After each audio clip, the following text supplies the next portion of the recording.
ये जो न्यूज़ है ये टोटली फेक है। वो क्यों हम आपको बताते हैं। और अब हम देखते हैं इसकी जो रिक्वायरमेंट्स है ना, क्योंकि इसका वीज़े का जो मेन मकसद है कि वो स्पेन की कंपनी नहीं होनी चाहिए। बाकी जो एक बात वो कह रहे हैं 21,500 वाली, वो भी चीज़ जो है ना वो टोटली फेक है।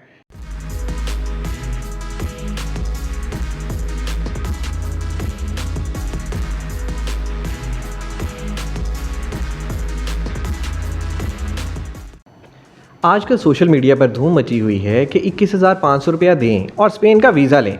ये वीज़ा आखिर है क्या और इसके बारे में क्या तफसीलात हैं, जानते हैं हिस्पानिवी माहिर कानून जनाब एडवोकेट अकबर साहब से। जी सर। इस वीज़े के जानने के लिए पहले हमने देखना है कि ये वीज़ा अप्रूव कब हुआ है, क्योंकि बहुत ज़्यादा सिचुएशन अभी आ रही है सोशल मीडिया में कि सब कह रहे हैं कि वीज़ा अभी स्पेन ने एक्टिव किया है, और स्पेशली तौर पर पाकिस्तान के अवाम के लिए ये जो न्यूज़ है ये टोटली फेक है।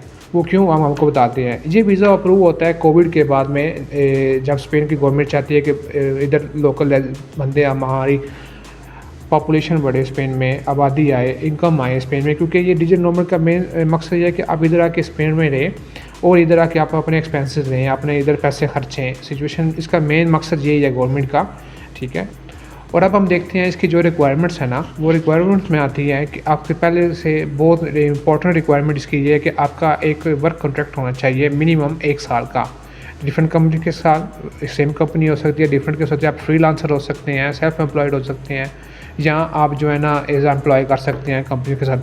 चाहे वो कंपनी किसी भी जगह पे हो, चाहे वो कंपनी पाकिस्तान की हो, चाहे वो कंपनी दुबई की हो, सऊदीया की हो, चाइना, यूरोप, किसी भी कंट्री स्पेन के अलावा, क्योंकि इसका वीज़े का जो मेन मकसद है कि वो स्पेन की कंपनी नहीं होनी चाहिए, ठीक है। आप स्पेन में इसके साथ काम नहीं कर सकते और ना ही आप किसी स्पेन को अपनी सर्विस दे सकते हैं स्पेन की स्पेनिश कंपनी को। ये चीज़ बहुत ज़रूरी है, जो आपको कोई भी नहीं बताएगा, लेकिन ये चीज़ बहुत ज़रूरी है, ठीक है। उसके बाद जो मेन रिक्वायरमेंट्स हैं वो है इनकम का।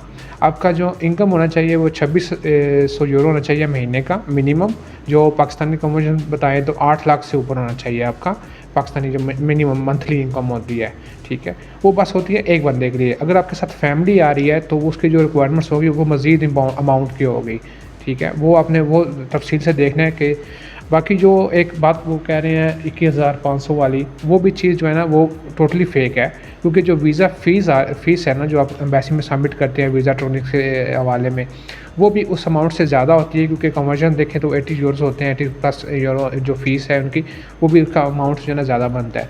तो ये जो चीज़ें आपको सोशल मीडिया में शो कर रही हैं ये टोटली फेक न्यूज़ हैं।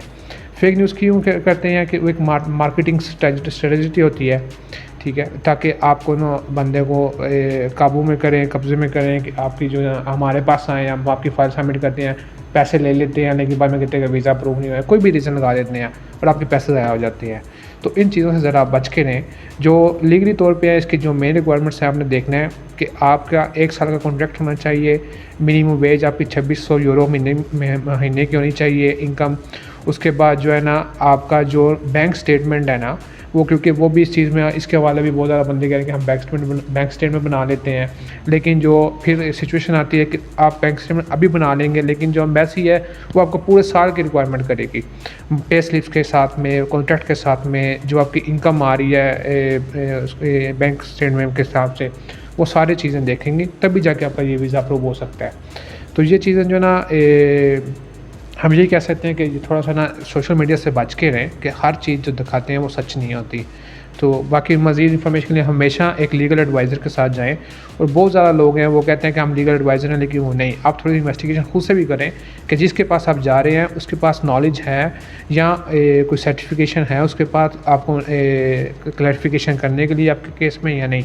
तो ये चीज़ बहुत ज़रूरी है आजकल में ना, क्योंकि बहुत ज़्यादा फ्रॉड और फेक केस आ रहे हैं। जैसा कि एडवोकेट साहब ने कहा कि हर चीज़ के बारे में तहकीक ज़रूरी है, तो सोशल मीडिया की किसी भी खबर पर एतबार करने से पहले उसकी तहकीक ज़रूर कर लिया करें।